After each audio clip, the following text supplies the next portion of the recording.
వ్యర్థ వరాలు. ఒక గ్రామంలో అడవికి సమీపంగా ఒక కట్టెలు కొట్టేవాడు భార్యతో సహా ఒక గుడిసెలో నివసిస్తూ ఉండేవాడు. కావటానికి పేదవాళ్ళైనా ఇద్దరూ కష్టం చేసి జీవించినా వాళ్లకు సుఖంగానే జరుగుతూ ఉండేది. అయితే వాళ్ళ గుడిసెకు సమీపంలోనే కొందరు సంపన్నులు ఇల్లు కట్టారు. వాళ్ళు తమకన్నా సుఖంగా బతకడం చూసినాక ఈ దంపతులకు కొంచెం కన్ను కుట్టింది. ఒకనాడు రాత్రి గుడిసెలో కూర్చొని భార్యాభర్తలు ఈ విషయమే మాట్లాడుకుంటున్నారు.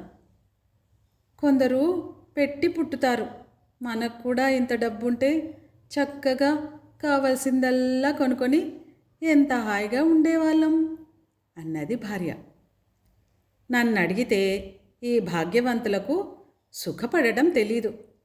నాకే అంత డబ్బుంటేనా ఎంత సుఖపడేవాన్నో అన్నాడు కట్టెలు కొట్టేవాడు.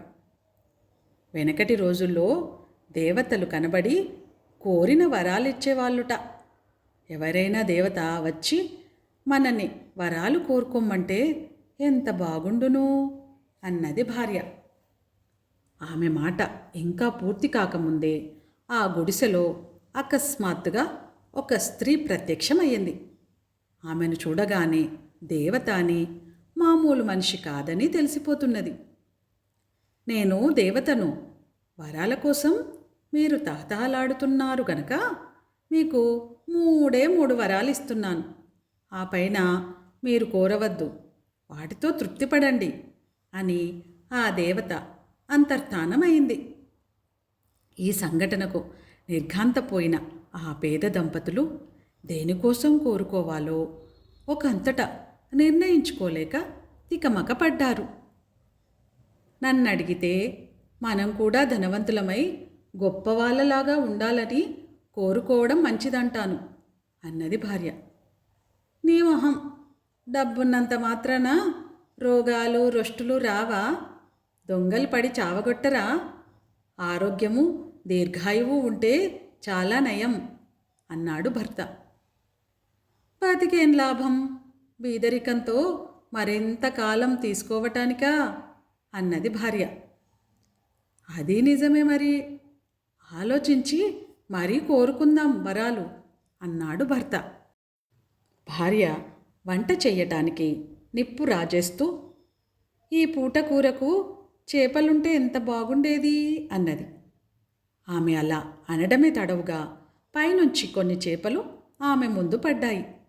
3 వరాలలోనూ ఒకటి తీరిందని గ్రహించిన భర్త, ఎంత పని చేశావే పాపిష్టిదానా, వెధవ కోరిక కోరితివే, ఇంతకన్నా ఈ చేపలన్నీ నీ మెల్లో హారంగా పడాలని కోరుకోకపోయావు బాగుండేది అన్నాడు.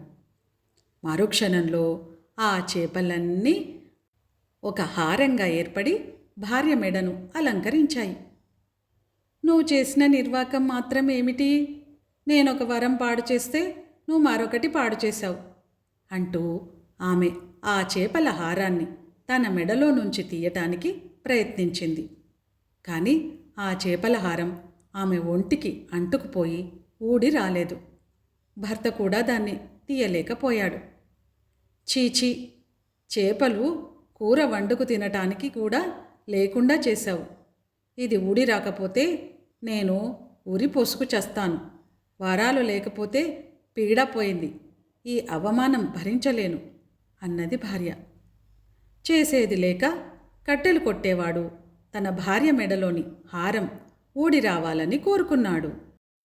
అలా వాళ్ళ వరాలు వ్యర్థమైపోయాయి.